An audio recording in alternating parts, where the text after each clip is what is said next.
Wala na akong mga kakilalang Yung mga friend nyo sa opisina, hindi kayo nagtatawagan.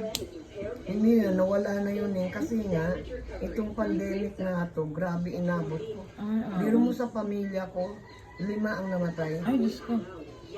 Yung brother ko at saka asawa. Opo. The next year, una pala, brother ko. Sunod yung aking asawa. Sunod yung sister-in-law ko. The next year, yung brother-in-law ko.